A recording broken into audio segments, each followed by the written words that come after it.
I'm Dan Kurtz-Phelan, and this is the Foreign Affairs Interview. Putin wanted the war, okay? He wanted the war from the very outset during the negotiations in 2021 and the ultimatums he issued. He still wants the war, and he wants it more than all the other things currently being offered on the table. February 24th marks the fourth anniversary of Russia's full-scale invasion of Ukraine.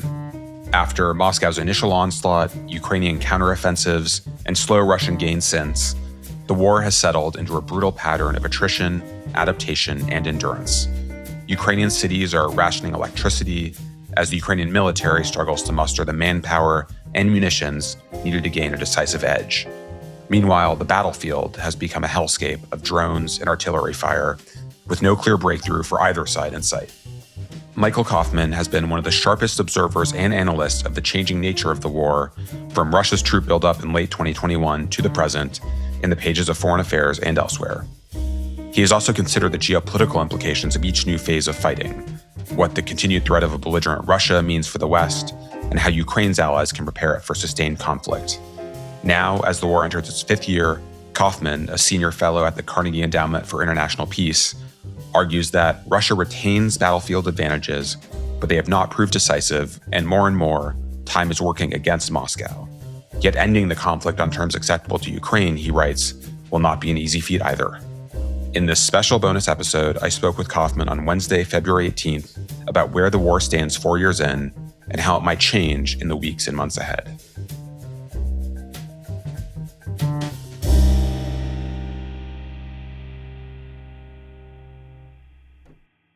Mike, thank you for joining me. Yeah, happy to join. I was noting to someone a few days ago that it was after reading a piece that you and Michael Kimmage wrote for Foreign Affairs in November 2021 that I was persuaded that a Russian attack on Ukraine was in fact coming. And since writing that piece, you've written a pretty essential series of others about the course of the war, with the most recent one, Ukraine's War of Endurance, coming just a few days ago. Since those pieces have served as a pretty formidable first draft of military history, I'm curious, as the war enters its fifth year, for your reflections on its fourth. If you step back from this particular moment, how would you characterize the progress of the war in the past 12 months, especially what's changed and what hasn't? So, I always have two perspectives on this. On the one hand, the battlefield dynamic changes every 3 to 4 months, right, at the tactical level. There's always new things, new tactics, new technology being used. Big picture, though, this has remained a war really characterized by attrition and positional fighting for the last 2 years, which is not unexpected in a prolonged conventional war, as both sides adapt to each other, but struggle to establish a kind of decisive advantage and break out of the equation, the logic that they've established. And that's because of these cycles of attrition and reconstitution make it challenging for either force to either get enough advantage in material or manpower, and technology adds advantages that are kind of operationally relevant, but may not strategically change anything in the war. If we look at last year in particular, for example, you saw a big shift at fighting at the tactical level. Ukraine had adapted to Russian dismounted infantry assaults by focusing on drone force, drone units, and substantially expanding production of strike drones. The Russian military saw that they could no longer attain any kind of gains to traditional mechanized assault, or even through infantry attacks, and have switched much more to two tactics. First, infiltration, using very small groups of infantry just to go past Ukrainian forward positions, because at this point, Ukraine didn't really have cohesive defensive lines, and trying to get into Ukrainian rear. And second, substantially expanding their drone force, their elite drone units. And most of last year, to me, the interesting part of the fight was a tug of war over the drone engagement zone, because who had superiority in using drones had the initiative on the ground, had freedom of action, and could dictate the pace of battle. So you saw the Ukrainian force start out with a significant advantage last year, with that engagement zone being primarily over the Russian military. And over time, through both qualitative and quantitative developments, the Russian military push it more over the Ukrainian armed forces, so there's a lot more parity by the end of the year. You write somewhat, I think, counter to the common view in the piece that Ukraine performed well in 2025, and that if you look at where it was at the end of this year as opposed to the end of 2024, Russia's pace of advance was slowing. You note a bunch of Russian operational failures. Talk a bit about Ukraine's success as you see it, and where Russia fell short. I think, again, contrary to the broad expectation you hear around the world? Sure. So even though right now I described some negative tactical trends, if you look overall at how 2025 went, despite having these advantages in material, in manpower, and despite substantially reducing Ukraine's advantage in use of drones, 2025 was not a successful year for the Russian military. If you look at Russian advances, they mainly were along the axis the Russian military actually didn't prioritize. Ukraine held Russia to incremental gains. The way the Russian military has been fighting is simply not conducive to attaining any kind of operationally meaningful breakthroughs. You saw Russian casualties go up over the course of the year.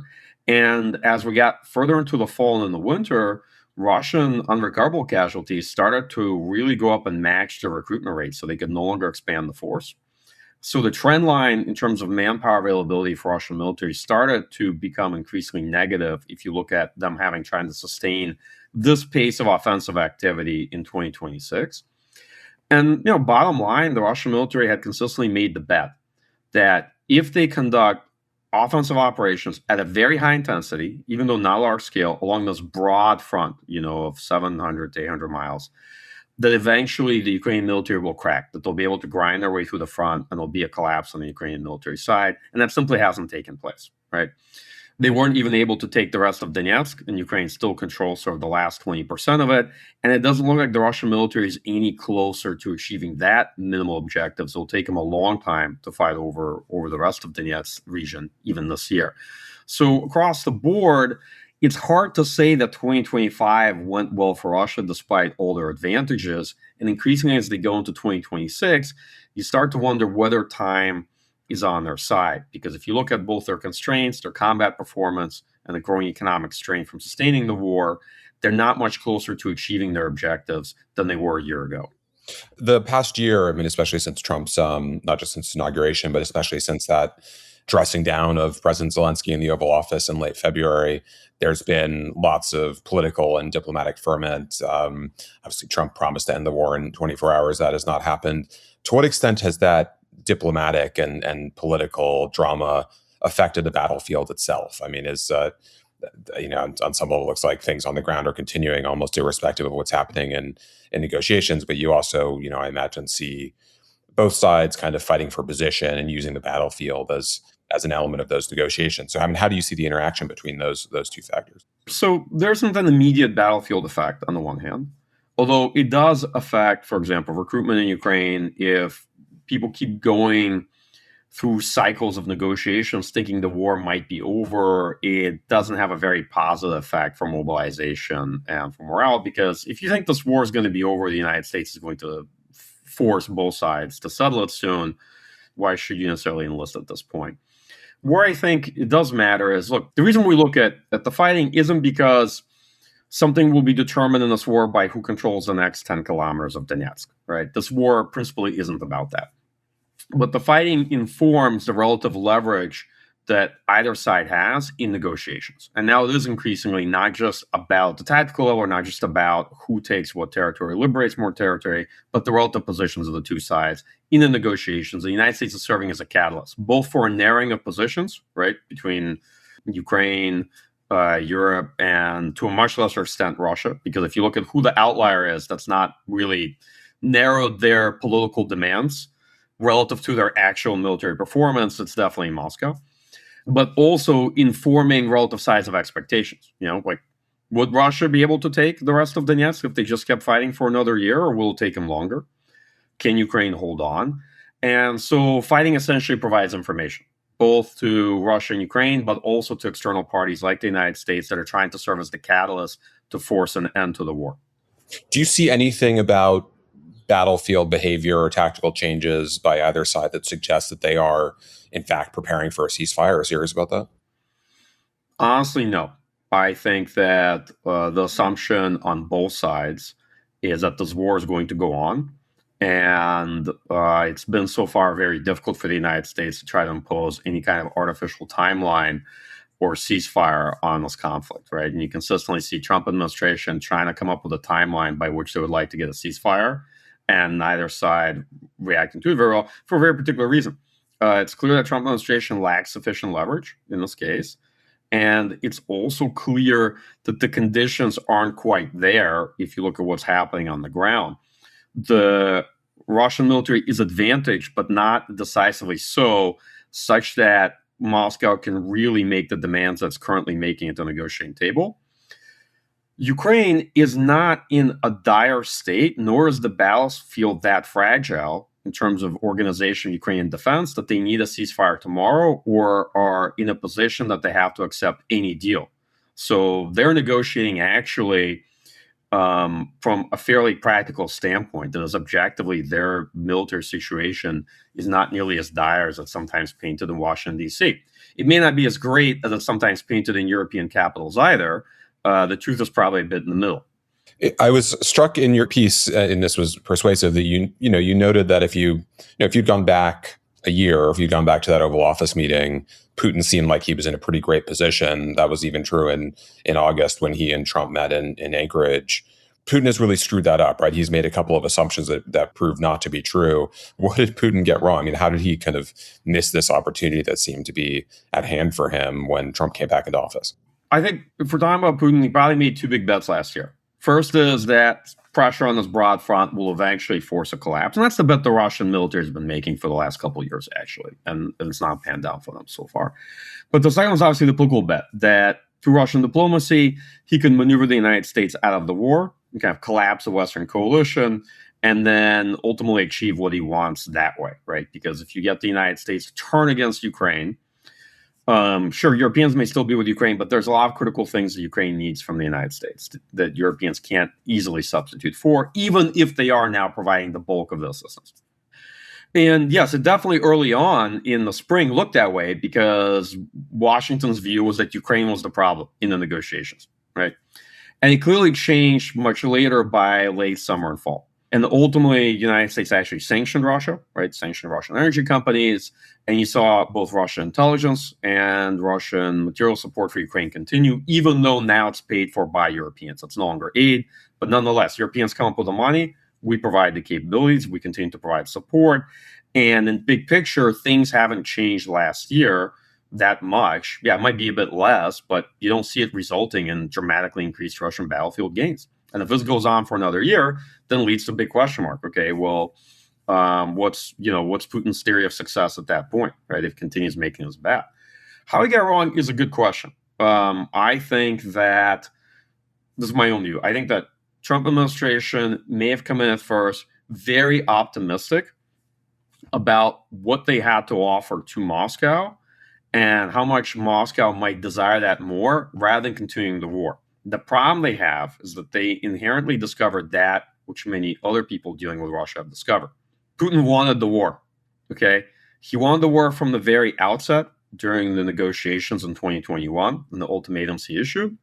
He still wants the war, and he wants it more than all the other things currently being offered on the table, okay? And I think they discovered that it's going to be much harder to get Russia to agree to these things because they don't understand Moscow's priorities and don't really necessarily appreciate that sunk cost fallacies that often drive wars beyond the point where a decisive outcome can be achieved, right? When leaders get stuck in the pathology of a prolonged conventional war, there's a degree of sunk costs that go into it. And lastly, leaders are often rational, but they're not necessarily reasonable. If Putin was a reasonable leader, we would not be marking the 4th year anniversary of this war, would we?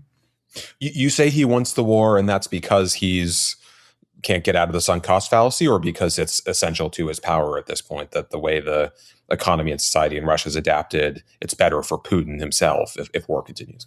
That's a great question. I think it's an active debate in the community. First, I think that Russian society, Russian elites have adapted to this war at this point, and actually would be a real challenge and a crisis for the Russian economy to adapt back. That's undoubtedly, basically, if not a reason for it, not an incentive. It's certainly clear that continuing the war is easier at this point for him than actually just stopping it from a pure political economic perspective. Although you see that the Russian economy is actually genuinely struggling to sustain the war at this point. But secondarily, no, I think that he's committed to this for legacy reasons. He personally cares about Ukraine in a way that a lot of Russian elites don't, and the Russian public generally doesn't. I think that Russian leadership is also to some extent deluded really about prospect for success, that they believe that if they're just able to continue this war, they will ultimately, through sheer will, be able to outlast the West, and that something will break. And that's the internal narrative, I think, that's been happening there for some time. And also, there's a strong tendency to misreport success, right? You see military leadership actually throughout 2025 telling political leadership that they've achieved things on the battlefield that they didn't actually achieve, right? That the war is going much better than it really is. And that probably plays a role as well. And it's an active debate how well Putin really understands the situation on the ground. But lastly, I think at the end of the day, the answer is simple. He committed to this. He mobilized the state to some extent in support of this war. And I think that he doesn't want to end it unless he achieves certain minimal thing. And he still thinks that he can do that, right? There's ultimately a divergence of perspectives. Obviously, like my article lays out one, I think, fairly objective point of view on it, but that's clearly not the way it's viewed in Moscow. A lot of people were quite critical of Zelensky's approach to the Oval Office meeting last February, but he seems since to have found the right way of interacting with and managing the Trump administration. How have you seen his learning process over the course of the last 12 months or so on that front? Certainly, Ukraine could have done a lot better early on in handling the Trump administration. And there's been a very significant amount of learning on that side in Kiev, and partly fostered by both folks in the United States and Britain and France. And you saw the dramatic change in the interactions between Trump administration and Kiev over the course of the summer and now heading into the fall. It's sort of night and day. Yes, there are, of course, differences that crop up. There was a pressure campaign on Zelensky in November by Trump officials who sensed that due to domestic political issues that he was weak and that they had a particular point at which they might pressure him towards a deal. But you see the reaction is very different now. There aren't these public spats on Twitter. There aren't these sort of exchanges, and things are being handled much better. Although it merits saying, in part, because Europeans are so actively involved in managing the relationship and constantly showing up, like they did after the Anchorage summit, for example, in Alaska, between Trump and Putin, immediately showing up to do damage control. So active mitigation of damage control, I think, has been a part of the process, but also a real change in approach from Kiev. And lastly, there's been a steady, I think, shift in attitude in DC as well, which came in thinking that Ukraine was a big part of the challenge in getting to a settlement. And then over time learning, no, that actually Russia's a big part of the problem and is the biggest part of the problem. And it's not Ukraine. Do you have an understanding of what the Trump policy on Ukraine is at this point? I mean, there may not be one Trump policy. There are parts of the administration that have different views. But if you try to distill those into an actual policy, can you come up with one? Oh, Dan, that is a great question. Is there a policy? I think there are policies, which is to say, it depends on who you ask in the administration. So it's clear that the one guiding policy is to attain an end to the war as soon as possible. Okay, to what extent the Trump administration is interested in attaining an end that is lasting, right, or one that is substantially favorable, or acceptable to Ukraine, is debatable. And then it's a real question of, okay, is there really a separate Ukraine policy, or is there actually a policy towards the Russia-Ukraine war, right? Because if you read a lot of Trump administration documents at this point, whether it's national security strategy, national defense strategy, but also more importantly, let's forget these documents for a second, because I think you and I will both struggle to believe that Donald Trump himself reads them or spends a lot of time caring about what's in any of these documents. But if you look at the folks involved in the conversation, it's not clear to what extent there really is a Ukraine policy or how vested they are in the question of Ukraine.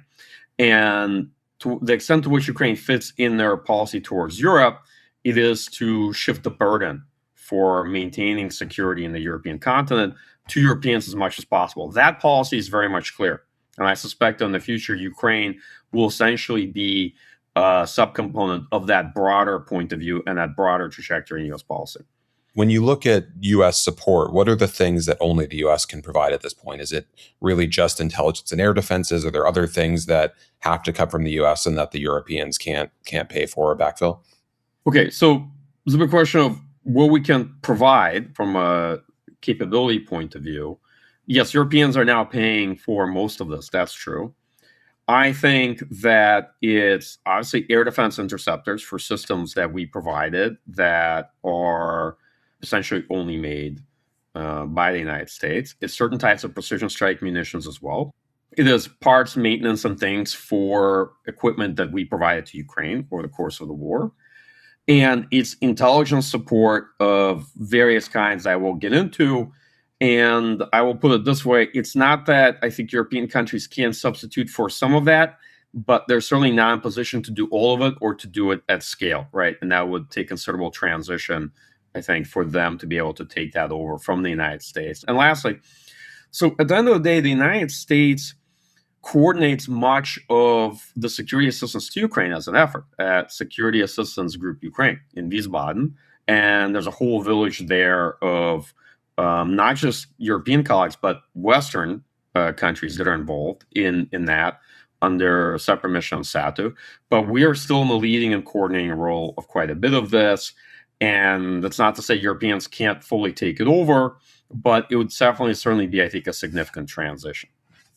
Lingering on Zelensky's approach to the U.S. over the course of the past year, one thing that's been striking, and this was especially clear at his speech at the Munich Security Conference a few days ago, that he's going out of his way to trash some Biden decisions about, fears of escalation or Russian nuclear use or not, moving certain weapon systems quickly enough. Since we are at the 4-year anniversary, I think it might be worth looking back at some of those decisions. As you reflect on the previous 4 years and what might have gone differently, where, if you could go back and advise decision makers to handle things differently at the time, do you think we might have been at a different place now?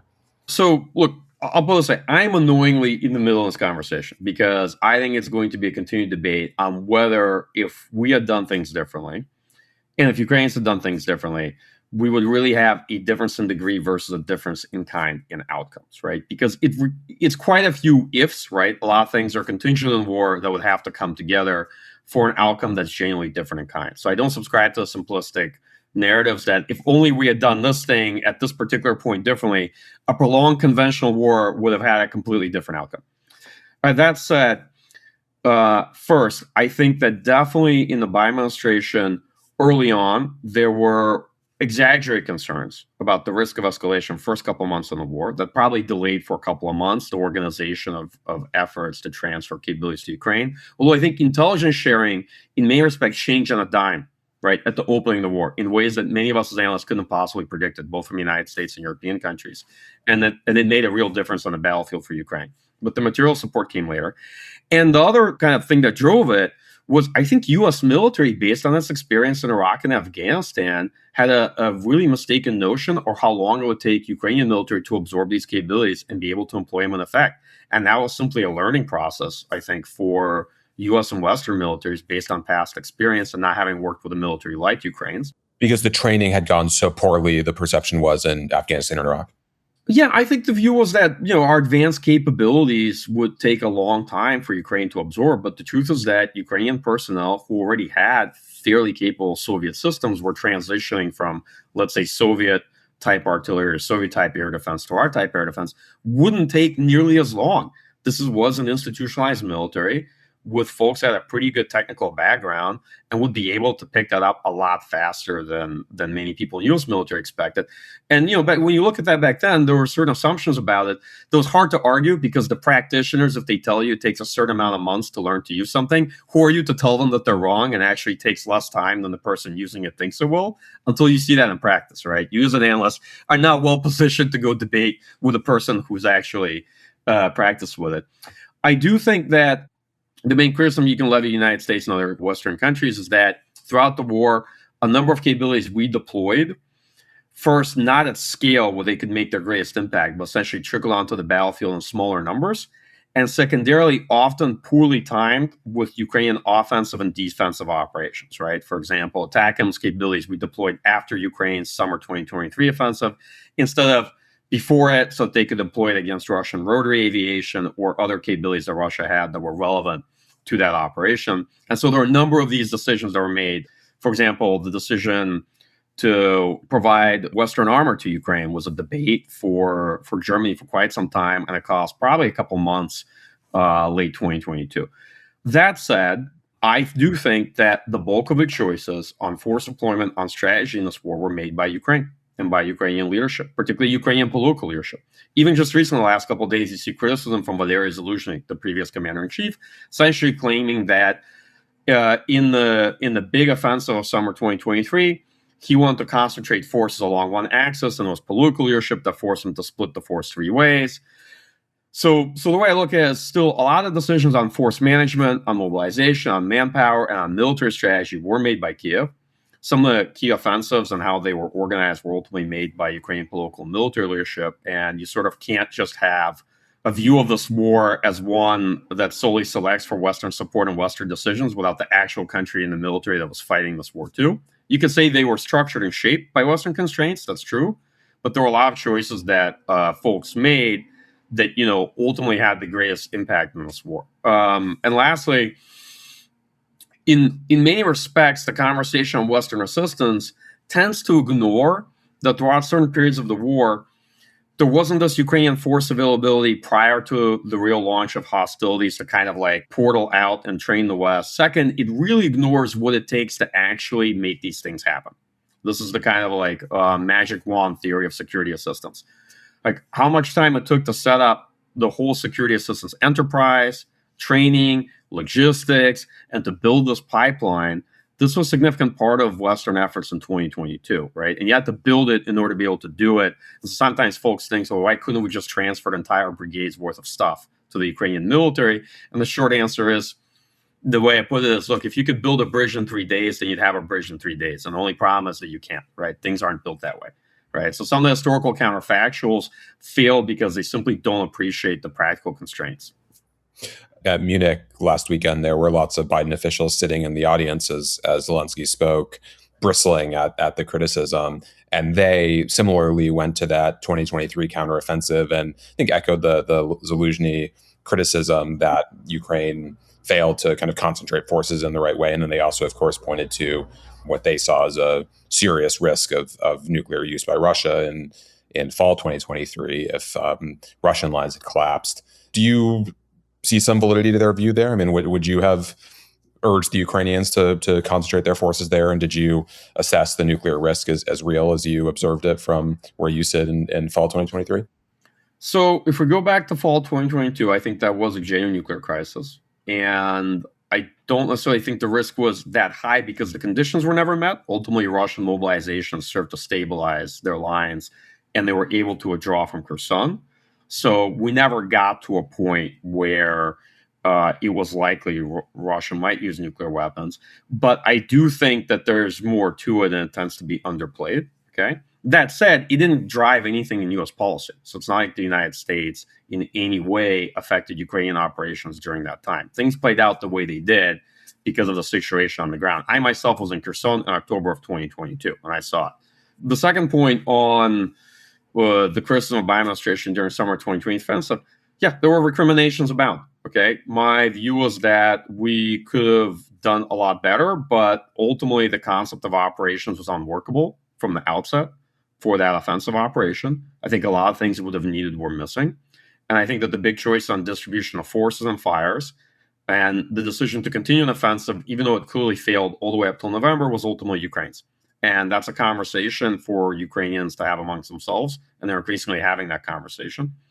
I do think that what happened in this war, right, is the result of both Ukrainian effort and Western effort and supports, right? And so when you want to have a nuanced historical retrospective, you have to account for the fact that both the successes and the failures have to be jointly owned to some extent, okay?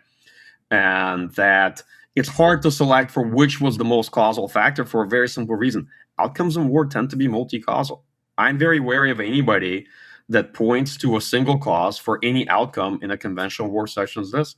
And it's not easy to say which had the most significant effect.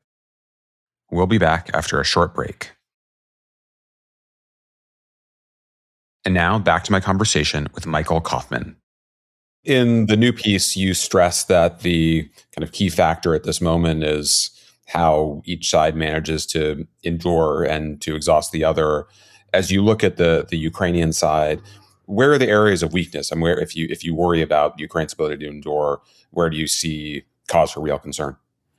So I think the long-range challenge for Ukraine has been first and foremost manpower, challenges with force generation, and a force whose combat strength is diminished on the front. Ukraine has compensated with drone units using technology and better tactics, and essentially the fact that their force is qualitatively better than the Russian military to offset that. But the war remains manpower intensive. Drone warfare is manpower intensive. And at the end of the day, you need to focus on force generation and also force management, right?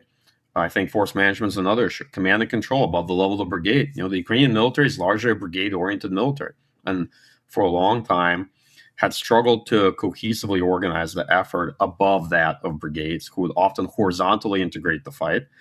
But beyond that, it wasn't nearly that well coordinated. Last year, they created corps, which is starting to lead to significant improvement in how this effort is organized. But still, Ukrainian military tends to be very micromanaged from the top, and you essentially see a clash of culture, right? Bottom-up innovation, mission command at the battalion level and below, and also senior leadership that basically sets a host of policies, such as if you need to change your positions, you need approval from higher command, or folks can't run a mobile defense because they're not allowed to withdraw from whatever they're defending, even if the geometry of the battlefield is really unfavorable, these sort of things. The only other one I would say is Russia's really expanded a strike campaign against Ukraine over the last 2 years. And you saw a near exponential increase in the volume of strike capabilities and drones they're employing. That affects quite a bit. It's not just driving people out of cities necessarily or affecting critical infrastructure, particularly availability of electricity over the course of this winter. It also affects defense industrial production because that too requires electricity. And so this aspect of the fight is important to keep in mind. And so Ukraine's often been on sort of two treadmills, right? One is focused on the ground force, munitions, manpower, what have you, and others focused on air defense, right? And adapting to the evolving Russian strike campaign. Western air defense is primarily used against Russian ballistic missiles, with high-end capabilities like Patriots, what have you, and Russian cruise missiles.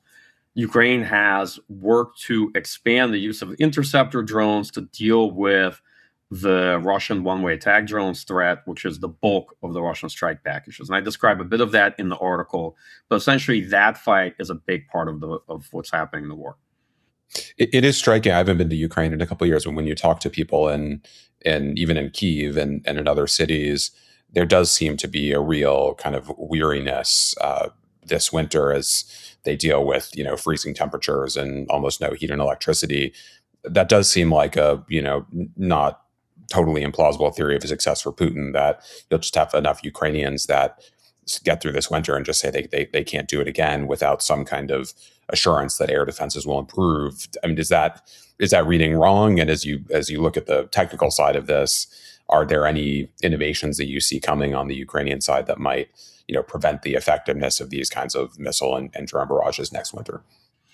So I think that this winter is a particularly cold one, and that's a big part of the problem for Ukraine. The last two were rather warm winters, and has a real impact on how ultimately effective the Russian strike campaign is. Despite all the hardships, Ukraine has proved remarkably resilient. And actually, if Russian strike campaign isn't able to substantially affect Ukraine this winter, in the sense that, yes, people are struggling. Yes, in cities like Kiev, you basically they've had days where there's only 1.5 to 2 hours of electricity and heating available. That may be true. But if folks get through this winter, then it's a real question of what is Putin's theory of how he's going to further break Ukraine's will, because I don't really see it happening, just because it hasn't happened in practice. And to be frank, bombardment actually has a very weak track record of achieving significant political outcomes for the country that's not able to actually advance or achieve any kind of breakthroughs on the ground, right? Meaning strike and bombardment strategy is a fairly weak substitute for inability to break the deadlock on the battlefield, and historically has not played out well. In fact, I tend to have a fairly dim view of bombardment against civilian infrastructure as sort of the alternative. I don't think it's going to work for Russia. Historically, it's not worked for a lot of countries, although plenty of people have tried it thinking, well, maybe it'll work for us. And on the manpower front, do you see mobilization debates evolving in a way that it will address those, or is that just kind of a hard constraint that's going to be a struggle for Ukrainians indefinitely? I think it's going to be a struggle for Ukraine throughout this war. I don't think it's ever going to be something that gets resolved. What I do think Ukraine can do is get much better at force management, at organization of the forces, and what they do with the people they have. I don't just think that, they think that. And they can get much better at also tackling the AWOL problem, the absent without leak problem, which substantially saps the strength of Ukrainian units. Folks who think that, look, you can just use technology and have nobody on the front lines at all, I think are mistaken. And they forget that a lot of this technology is rather manpower intensive. Okay. And that ultimately you can't have a battlefield of just drones. If you do, you have a big issue. If somebody listening is saying, well, why not? Because you're selecting for only one advantage. And if the last year has shown that that advantage can be taken away by the opposing force, that you could lose it, then you might end up in a very bad place, right? Because you essentially have a single point of failure where only one part of your force is actually doing all the lifting. And if the other side does better in quality and quantity, then that could have a very negative impact down the line. The big challenge the Russian military has is, despite having improved in drone employment and despite in several categories of drones substantially outproducing Ukraine, they are not able to capitalize or take advantage of those developments last year. The way they are fighting and the issues that they have within their own force are such that they're not in a position to turn that and convert that into a significant breakthrough. And so Ukraine is still able to hold them to incremental gains. Well, at least that's been the story for 2025. But I want folks to listen to appreciate that we tend to extrapolate from the last phase of the war. The one thing we know is that things are going to change. And also, wars are kind of unstable systems, right? They're gradually, then suddenly transitions. So this is a conversation, assuming all things being equal, but who knows what the fighting will look like 3 or 6 months down the line. What about Russian staying power in a war of endurance? If you look at you note in the article, the pretty serious manpower concerns that Russia has, and then of course the economic strain. I think, one lesson of recent history is that big economies can endure that kind of strain longer than we think, but it still does look pretty grave. How do you assess the chances of just kind of Russia being unable to really sustain this kind of offensive going forward? So looking at the military and the economy, on the one hand, I don't see something that will sort of tell us, okay, the Russian economy is going to collapse this year, or suddenly the Russian military won't be able to sustain the war this year. But I see a whole bunch of indicators that tell us time is increasingly not on Russia's side in this war, and that the war had hit the point of diminishing returns for Russia probably end of 2024, to be honest, if we reflect on 2025, for a couple of reasons. First, yes, they were able to substantially reduce loss of equipment by instead fighting in a way that leads to much higher losses of manpower. Increasingly, their manpower advantage that they have had is running into a trend line that tells us they will not run out of people, but they will have difficulty sustaining the same pace of offensive operations this year as they did last year, unless something changes significantly in terms of Russian combat loss of recruitment. This is the first issue, right? The way they are fighting is not leading to greater combat efficiency. It's not leading to greater gains at lower costs. It's not achieving kind of significant breakthroughs on the battlefield. And so increasingly, it looks like this year might be more of the same from last year. And if that's the case, then I think it actually bodes very poorly for Russian objectives. So remember, Russia's the attacking side. It is the side that has the burden of the offensive operations, and it's the side that's trying to take territory. Second, if we look at economic indicators, well, so most of them for Russia are negative. Russia is facing economic stagnation. It is particularly negatively affected by low oil prices, and it's forced to offer significant discounts on oil sales to countries like China. It is facing regional budgetary crisis, and that's quite relevant if you look at recruitment and contract bonuses they have to give to troops. Increasingly, the Russian military is seeing a slowdown in industrial production of any goods other than military, and military production itself is slowing down or leveling off a bit too, going into this year. And it's a real question of how long can they sustain budgetary outlays of 40% of the government budget being spent on this war at about 8% of GDP. Sure, it could be for the rest of 2026, but the truth is that the country will increasingly be at risk of external shock and crises, and There's not a great story for Moscow to tell about what things look like if they're able to simply carry the war from 2026 to 2027. Meaning nothing improves for Russia if we look over the course of this year. Not from an economic point of view, not really from a manpower or equipment availability point of view either. The other change in policy is in Elon Musk's policy. There were reports early in the war that he was restricting Ukrainian use of Starlink terminals. There have been more recent reports that he's restricting Russian use. Is that a significant change? Is that a meaningful restraint on Russian action? It is. We've yet to see the full effects. So there's three things it's going to impact. First, Russian use of strike drones of any kind that were starting to use mini Starlink terminals.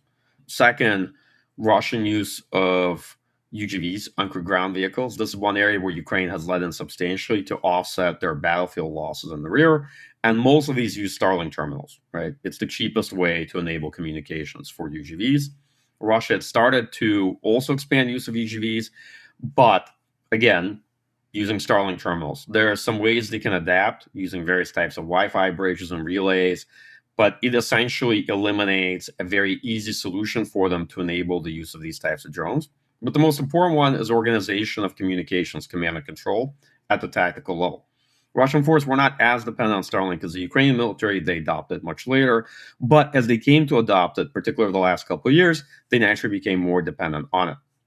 And if you look at the combined effect of both having Starlink use cut off and having them to then employ other means of communications that may have lower data bandwidth or much harder to set up or being much less portable or easy to deploy.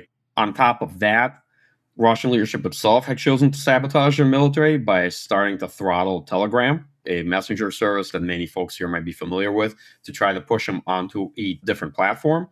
And so you see sort of a combination of these effects that will disrupt Russian command and control. Is the Russian military going to adapt? Yes. But is it going to affect latency in how they organize strike and their situational awareness? Most likely. We just don't know what the full impact will be down the line. And it's definitely going to affect their ability to employ certain types of drones. Setting aside your skepticism about the viability of the prospects of negotiations in the near term, as you look at some of the key dimensions of those discussions thus far, I'm curious how you read both the kind of prospects and the consequences of some of what's being talked about. I guess the first is territory. Zelensky still says he's not going to hand over the parts of Donbass that Ukrainians still hold, and that is seems to be a kind of core demand of Putin and something the Trump administration has endorsed at various points. How costly would it be to hand over that territory? There's, in the reporting, there's talk of kind of line of fortifications and that it would be, in fact, militarily quite consequential. But as you look at the kind of territorial dimension of this, what do you see as the right things to focus on? Yeah, I see that the defensive importance of Donetsk, or what's currently left of it in Ukrainian control, is far less the issue. I think it's a bit overemphasized because of the political cost of handing over any territory to Russia. And I understand why Zelensky wouldn't want to do it and wouldn't agree to it, and is essentially demanding a national referendum. I have no idea how that referendum would pan out. I'm not sure anybody does. Yes, there have been polls, to be clear, but look, polls show one thing and then people vote a different way. So just to be honest about it, you never know. People will always answer one way because sometimes they feel they're supposed to answer a certain way, but you don't know how people ultimately vote on a peace deal. I think Trump administration sees this very simplistically as a land for security guarantees deal. The war is about much more than just land or Donetsk, and so it's not going to be just a land for security guarantees deal. I do think that their pressure is serving as a catalyst ultimately to advance the negotiations. I don't agree with people who see this as just performative. However, I think we're still quite far away from a deal and a settlement. The situation on the ground isn't one that would lend either party to right now sign a deal that they think is disadvantageous. Secondarily, it's still quite far apart. The biggest issue I see in negotiations, ultimately this war will have some kind of ceasefire agreement or some kind of settlement. Biggest issue I see right now is that it's a problem with both a Russia-Ukraine end to it, a Russia-US part to it, a US-Ukraine part to it, and kind of a Europe-Ukraine part to it. There's a lot of moving pieces of who gives security guarantees to whom, who deploys or doesn't deploy a security assistance force, right? What is the agreement between Russia and Ukraine? What does Russia potentially get that they want from the United States? For example, there's clear conversation on restoration of economic ties or lifting of sanctions as part of a deal. And the biggest issue I see is actually sequencing. And this may seem like the boring part of the conversation, but it's very important. Yes, there is a likelihood that a deal will be made. The question is, what is the likelihood that this deal will be implemented? Because that's the story of the Minsk I and Minsk II agreement. And often the folks who just want to get a deal and get to a deal don't spend enough time thinking through, will the sequencing work, or is it too complicated? Who has to deliver what to whom? Even if you're just thinking about a deal over Donetsk, where both parties withdraw. I'll give you an example of a likely debate. Should there be a ceasefire first before withdrawal? If there's a referendum to be voted on, one side will demand a ceasefire, right? So the other side would have to agree to a ceasefire for them to vote a referendum, okay? Or does the United States have to offer Ukraine security guarantees first, then Ukraine considers this deal on withdrawing from Donetsk, or is it the other way around? Which goes first, okay? So there's a whole host of sequencing issues you have to resolve, and often implementation collapse and sequencing, and also the failure to follow through on things will reveal who's negotiating in bad faith. I have my own strong assumptions about who's negotiating in bad faith and who will be revealed to be negotiating in bad faith in this war, because the history on that is pretty clear. And I think that that will also come through in any deal that's made. And so to me, the much bigger issue is the sequencing of it. The fact that you could get a deal, Trump administration could walk away and saying, we made a deal to end the war, but it's actually not implemented. And we end up in a situation of sort of neither war nor peace, and essentially awaiting a renewal of hostilities. Would that advantage Russia or Ukraine? Would that pause be more costly to one of the advantage Russia. It would in many respects advantage Russia, I think, because if you think about people coming back to Ukraine, restoration of investment, if you think about the importance of this kind of deal potentially for Ukraine and for Ukraine's economic future, it would affect Russia because while Ukrainian military is ultimately mobilized, and you could keep folks at the front line for some period of time, but eventually they too will want to demobilize and return to civilian life. And so to some extent, it would advantage Russia, certainly in the near term when a deal is made, right? It's difficult to say years down the line who it would advantage if Russia doesn't relaunch the war, but certainly in the near term it would advantage Russia. And that's why Ukraine is so concerned. What's the point of signing a deal that's not worth the paper it's on, that Russia might break not long thereafter, when they have a significant advantage over the Ukrainian military, and when the United States has turned its attention elsewhere and basically decided that this is a problem solved. What about the security guarantee side of this? We've seen in the past several months some pretty expansive versions of security guarantees put on the table by both the Americans and the Europeans, with significant European troops there, and American, Article 5-like security guarantees. What exactly that means is a separate question. I was struck, again, in Munich, that you'd hear Europeans, European policymakers say in private, well, do you really think that, Europe's going to go to war with Russia? NATO countries are going to go to war with Russia over the Donbass, which indicated to me there was more skepticism there than appears to be in the headlines. How do you assess, the prospect of real security guarantees coming to force as you've watched these discussions? So it seems like we have moved quite a bit on security guarantees being offered from the United States to Ukraine. Maybe an executive and or legislative type of agreement. It won't quite be a treaty, but it functionally will have, will be a fairly significant political commitment. Europeans are putting together kind of this coalition of the willing security assistance force, and the big question is, are they actually going to do it? Are they faking it to make it or faking it to fake it to stay in the conversation? The security guarantees, in many respects, are security commitments. It's a package, right? And it's more like a term of art, the way I see politicians discuss it, which is how these things usually end up coming to fruition, right? It's a commitment of sustained financial support for Ukraine and for Ukraine's military. It's a commitment of steady provision of capabilities and munitions to them as well after the war, some kind of military presence, and a clear contingency that if the ceasefire is broken, what the United States and other Western countries might do in that event, so that Ukraine doesn't feel like it's completely left in the lurch once it signs up to any agreement. There's questions abound on, okay, is this a part of the actual deal with Russia? Is anybody going to ask the Russian opinion on this? It's clear that most folks believe that this can only be done once a ceasefire is agreed. Okay, this is where the conversation on security assistance force. I continue to raise the issue of sequencing, which I'm not clear on. what happens first? Do we offer guarantees? Does Ukraine vote on the deal? And then also then who signs the deal? There's increasing information in the news that the United States wants Ukraine to hold elections. Zelensky might want to hold elections and have a simultaneous vote on the deal because it's his best chance of potentially being reelected as a wartime president. How does all that come together? I'm sorry if I have, in some respects, more questions than answers, but it's clear, though, that this has been worked on since the fall and that the negotiations have advanced quite a bit, both between the United States and Ukraine and between Europeans and Ukraine and us and Europeans, right? There's also the question of, do we offer the European force a backstop, even though there'll be, let's say, no U.S. boots on the ground? Lastly, on to what extent they're serious, they're credible. Well, if they are real commitments, right, from both executive and legislative branches, they are significant. Ultimately, they're as credible as you believe that Donald Trump, as the current president of the United States, would act on them in defense of Ukraine. But they are commitments. They are commitments that carry reputational costs. And lastly, they're as credible as people then make decisions to show that they're credible.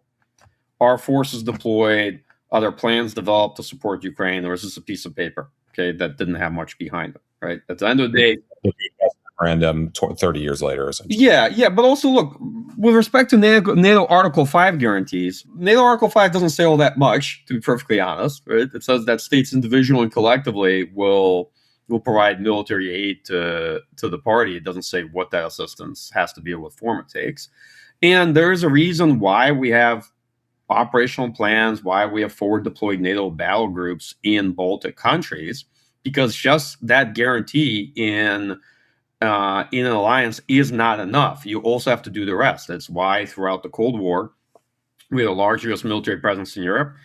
We'd regular exercises like Reforger to show that the U.S. was planning and committed to move forces to Europe in the event of a Soviet attack.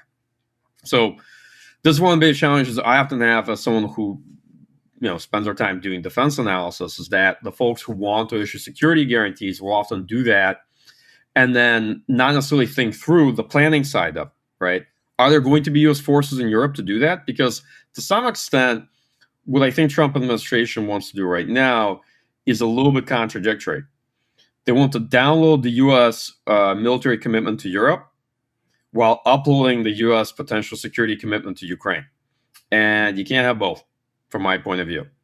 And their belief that that's fine because they'll just have Europeans do more of it. Europeans are not in a position to take this over from the United States. They're not in a position to take this over from the United States for themselves, and they're not in a position to take this over from the United States for Ukraine either, right? So meaning, aspirationally, it's good to motivate European allies to make the right choice investments, to be in a position to be able to manage European security and take the lead on that, but they're not there yet. The deal on Russia-Ukraine war, look, if it doesn't happen this year, it's a good chance it may happen next year, but it's going to happen much sooner than European capability arrives to manage this problem on their own. I think that is 100% a fair assessment. I want to, before we close, come back to this idea of theory of success that you mentioned earlier. From a Ukrainian perspective, what is a kind of the most optimistic, plausible scenario for the next year? I think make the war effectively futile for Russia, right? By that, I mean effectively leverage their advantages to stabilize the front, hold the Russian military to incremental gains, right? Increase Russian casualties as part of the solution beyond the recruitment ability, but also increasingly try to control operational depth and regain superiority in the drone engagement zone. Scale the current solutions they've already deployed to deal with Russian strikes to Ukraine, protecting critical infrastructure, and increase their own strike campaign against Russian energy export infrastructure in order to increase the cost for Russia. And together, Western countries increase economic pressure on Russia such that the main limiting factor for Russia's ability to sustain the war increasingly comes to the fore in Russian decision-making over the course of this year, okay? I think that this is feasible. And again, I think Ukraine is seeking an acceptable end to the war, where much of the rest they hope to gain at the negotiating table, and not necessarily through one negotiation or a singular negotiation. And that what you saw last year is a substantial narrowing of Ukraine's political aims relative to military means and what's possible, one that still leaves Ukraine, I think, in a fairly good position if this war ends. with prospects in the future, right? With the caveat that you stressed earlier that we can't know what sharp turns we'll see in the war in the coming months. You described in the piece the war as one of both sides struggling to break out of the prevailing battlefield dynamic. Do you see technological or tactical innovations that might shift the balance dramatically in Ukraine's favor or against it? Okay, I think that for Ukraine, first, there are a host of technologies that the West could still transfer and provide Ukraine that will substantially enable Ukraine's own domestic production, special strike capabilities.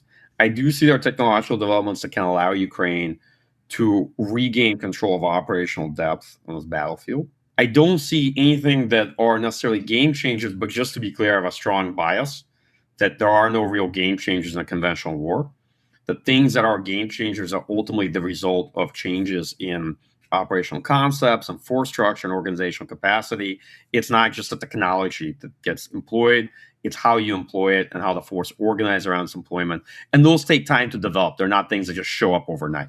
Right? Most things that are treated as game changers, they provide a limited advantage for a particular operation, and they can enable operational success, but then they drive cycles of adaptation and outside develop counters. So it's very hard to find like a singular kind of game changer. To me, this is a very superficial way of looking at warfare. But I definitely think that there's a number of things Ukraine could do this year, right, that could allow it to, in the areas, regain the advantage and ultimately make the war much more futile for Russia. If you're looking at Western capabilities, look, I think that there are unfortunately real limitations in Western stocks and Western defense industrial production that folks need to be cognizant of and understand that I don't see the United States or other countries providing a lot more, but I do see them providing more of certain type of boutique capabilities that can certainly help Ukraine over the course of this year, right? And lastly, a lot of it comes down to how the force is used. There are certain things Ukraine's been doing. Let's take expanding a unrestricted warfare campaign against the Russian shadow fleet, both in the Black Sea and outside the Black Sea, right? That can potentially affect Russian incomes. Increasingly, this war has become more regionalized. If you look over the past year in terms of Ukrainian activity and also Russian activity, and Russian activity against NATO countries and then their airspace. So I do see potential developments that could change things. I also, though, see that both sides have consistently adapted to each other's approach and have struggled to really change the prevailing dynamic in this war. I suppose we should consider the flip side as well. If we're having this, a similar conversation a year from now, and things have gone unexpectedly badly for Ukraine or unexpectedly well for Russia, what would that plausible, disastrous course look like? Yeah. So, look, there's a lot you can't tell from just looking at how territory changes hands. These are lagging indicators. There's many things you don't see what's happening within the two forces, right? That's part of the reason I do field work in Ukraine and travel there every couple of months. And even then, you're still seeing really much more one side of the equation than the other.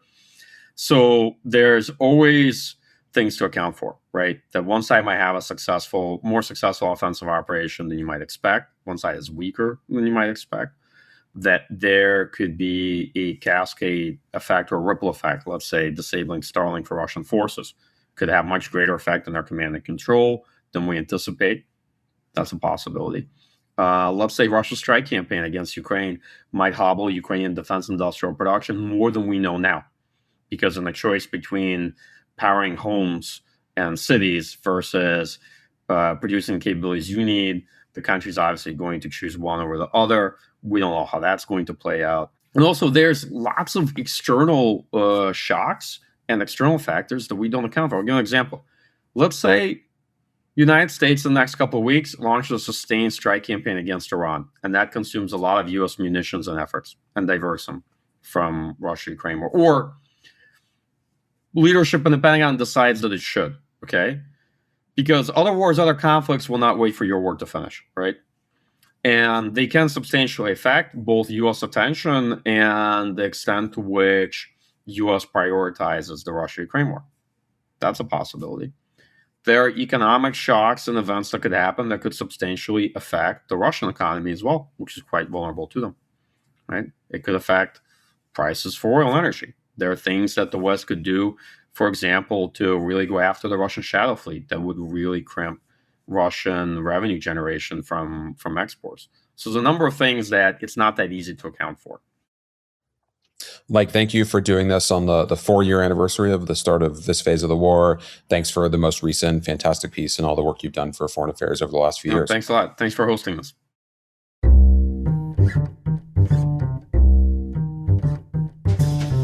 Thank you for listening. You can find the articles that we discussed on today's show at foreignaffairs.com. This episode of the Foreign Affairs Interview was produced by Ben Metzner, Mary-Kate Godfrey, and Kanish Tharoor. Our audio engineer is Todd Yeager. Original music is by Robin Hilton. Special thanks as well to Arena Hogan. Make sure you subscribe to the show wherever you listen to podcasts, and if you like what you heard, please take a minute to rate and review it. We release a new show every Thursday. Thanks again for tuning in.